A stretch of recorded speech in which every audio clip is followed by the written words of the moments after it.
Hi, welcome to the show. Happy Halloween. Hope you have a safe and happy trick or treat. And if you see someone like this, run. This is a story of the BTK Strangler, the Dennis Lynn Rader story. Oh, this was horrendous. A string of murders in Wichita, Kansas that gripped the city. The BTK Strangler is blind, torture, and kill. That's how he touted himself. He actually named himself that, and he was boasting about it. And from 1974 into 1991, there'd be murders in Kansas, and the crimes went all the way up to 2005. So the killer would toy with the authorities, the newspapers, and the police stations, and he would leave letters. He would send packages to the news outlets.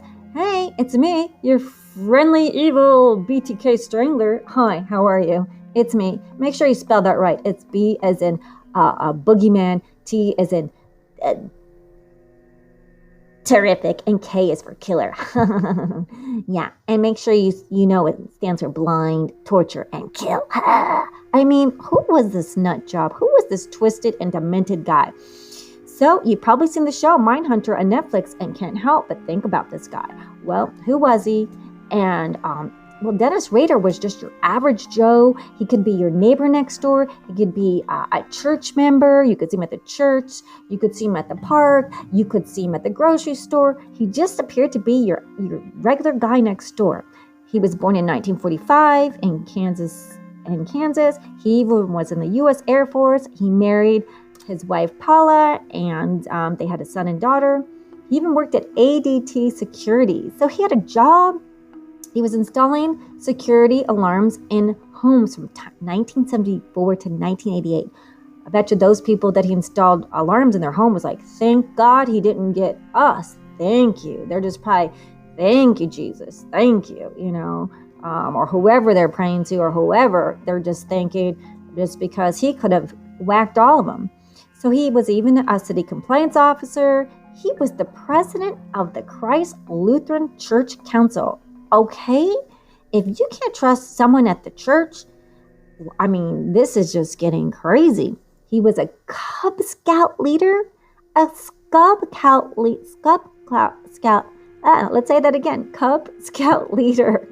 I mean, I'm so freaked out from the story that it's just, you're like, oh, shivers. And so on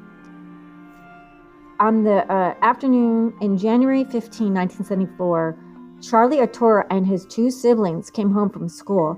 Charlie was only 15 years old. He would find his parents, Joseph and Julie, 38 and 33, brutally murdered, alongside their siblings, Joseph Jr. and Josephine, 9 and 11 years old, killed. Lots of J's in there. Thank goodness his name was Charlie, because this killer got all the J's. This would just really just horrify the city and put panic. No one's going trick-or-treating. No one's going out. I mean, stay at home. Be safe. So he went on to commit other murders, and he would write letters to the press and police.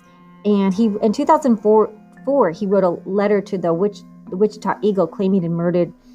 Hi, I claim I killed this woman, Vicky Wegler. That's Wegerle. Please get that right. I killed her back in 1986.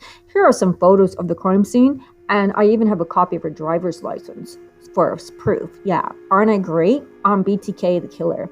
So please use all the info. I want to spread fear and panic, so when I see my next victim, they're just gonna it'll be easy. I mean, can you imagine? Can you imagine the news getting this letter? They probably thought it was a joke, or it was apparently real. So in 2005, BTK also, he would ask the police, like this time, oh, hi, I'm just wondering if I send you a floppy disk, couldn't it be traceable? Because I want to give you some information how to correspond with me. I'm going to let you know who I'm going to be killing and where you can find their clothes and their IDs and their purse and some hair samples. Maybe I'll give you a shoe or something like that. Yeah. This is BTK, your friendly evil killer. So the police were like, okay, Mr. BTK killer, how about this? We're going to publish an ad in a newspaper and we'll say floppy disks are untraceable. Haha. Yeah, dear BTK killer, no, floppy disks are untraceable. So go ahead, send us a floppy disk. So anyhow, Mr. BTK the killer, oh great, yeah. Oh, here's a purple floppy disk. Yeah, because I didn't have rainbow and I didn't have pink, but purple will do. And this is my instructions for you to communicate with me further. So the police were able to find out some clues on the disc. There was the word Dennis and the Christ Lutheran Church. Aha. And then soon they found, a quick Google search. They found the name Dennis, and they had a search warrant, and they had DNA from the daughter's recent pap smear. And yes, bingo, they found their man. And that afternoon, February 2005, Dennis Rader was arrested on the 25th. So yes, he did confess to killing 10 people over the course of 30 years. So yeah, hi, this is BTK. Yes, I killed 10 people in the course of 30 years. That's me, Mr. BTK. It's you. Yeah. Yeah. How would you like to be my prison inmate? Yeah. I have some plans for you. I mean, sick and twisted, right?